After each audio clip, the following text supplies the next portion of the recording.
safety, and nursing services in which there were 5 complaints. And lastly, 5 cases of state monitoring. 2 examples listed in the complaints include surgery performed on the wrong body part and retention of a foreign object in a patient. We reached out to Memorial again today about these complaints, but they referred us to the statement they sent us yesterday. Autopsy results are still pending for both De La Rosa and Burgess. We have also reached out to the California Medical Board for comment and are still awaiting a response. Meanwhile, if you would like more information on complaints filed at other local hospitals, or if you just want to simply know how to file a complaint yourself, we have a link on our website, which I'm going to show you guys right now. You can head to our website. This is our top story here at the page. You can go ahead and click on it, and when you scroll all the way down to the bottom of this story, you will see a link where you can actually go to the site yourself. It'll be highlighted in blue here. So once you click on that link, it'll take you to this page, and we have already filtered it for you guys to only see the hospitals located here in Kern County. So you guys can actually click on one of these links to see other local hospitals and see where you can look for complaints or file a complaint yourself. But for now, live in studio, I'm Alex Bell for 23 ABC News, connecting you. All right, Alex, thanks for that. After days and days of witnesses taking the stand, closing arguments for the Leslie Chance retrial are expected to begin this week. The retrial started on December 9th. Chance, a former elementary school principal, is on trial for the 2013 murder of her husband, Todd Chance. Back in June of 2019, her case ended in a mistrial when the public defender's office declared a conflict of interest in representing her. During the course of the retrial, several witnesses and family members have been called to the stand. She's facing a charge of first-degree murder. The coroner's office has identified the man who was shot and killed in Oildale over the weekend. Officials say they received a call for a shooting victim around 3:30 Sunday morning on Beardsley Avenue. When they arrived on scene, they found a man later identified as Roger Archer Jr. with at least 1 gunshot wound. After receiving medical attention, he was pronounced dead at the scene. Officials say the shooting unfolded inside the Mains trailer park. If you have any information on the shooting, you're asked to call KCSO at 861-3110. A multiple vehicle crash in Oildale led to 1 person with major injuries and the road being blocked. It happened just before noon today on North Chester Avenue and East Roberts Lane. According to CHP, 1 person suffered major injuries. No word at this time how many people were injured in total. The road is back open at this hour. For updates on this story, be sure to head to our website, turn223.com. Bakersfield Police and California Highway Patrol issued multiple citations over the weekend as they continue their efforts to put the brakes on street racing. Officers made 15 traffic stops, handed out 9 citations, and impounded 1 vehicle. 1 person was also arrested for an outstanding misdemeanor warrant. Additional operations are reportedly scheduled over the next few weeks. Police hosted a virtual forum last week on Facebook and Instagram, answering questions about street racing and the efforts to try and stop it. BPD is set to host an in-person meeting on street racing tomorrow at 6 p.m. at Independence High School.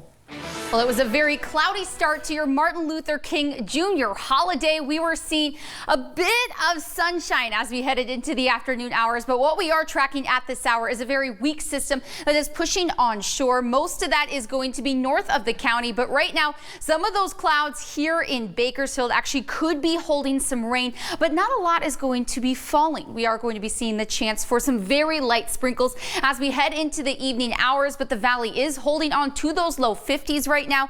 As you can see, just a trace amount of rain in Buttonwillow, Taft, and Maricopa, and that's really what you can expect as we head into the overnight hours. But if you are planning on heading out to the Martin Luther King Jr. March beginning at 6 o'clock tonight, you can expect those temperatures in the 50s, and as soon as the sun sets, it might be a bit chilly, so make sure you bring that extra jacket. But I have more details on an increase in winds you can expect tomorrow coming up next.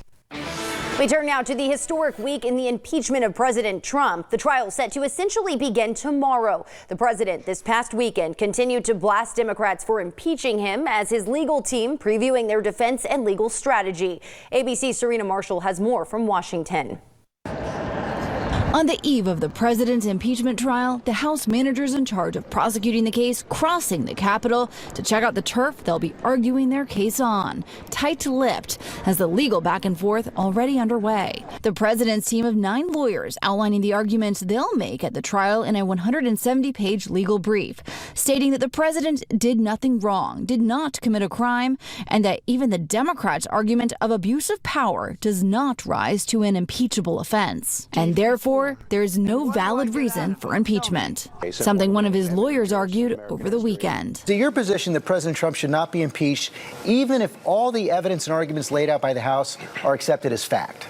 That's right. Democrats responding that a criminal offense is not required for impeaching and calling the president's defense a chilling assertion and dead wrong. The framers deliberately drafted a constitution that allows the Senate to remove a president who abuses their power to cheat in elections, betray our national security, and ignore checks and balances. And while the legal positions have been outlined, less than 24 hours to go, the format not quite clear. Democrats expected to be given 24 hours over 2 days to present their arguments and are still demanding witnesses. We will force votes on witnesses and documents, and it will be up to 4 Republicans to side with the Constitution. Senate Republicans hope to postpone a decision about witnesses until after House managers present their case and the president responds.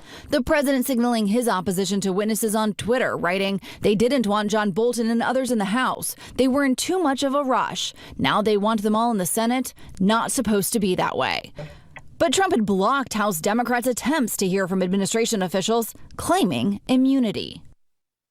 President Trump won't even be stateside as the trial ramps up. He leaves tonight for Davos, Switzerland, attending the World Economic Forum.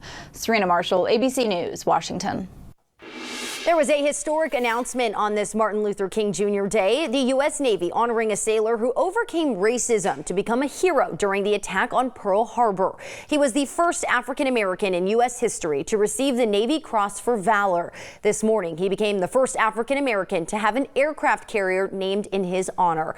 The Navy announced the USS Doris Miller during its Martin Luther King Jr. ceremony.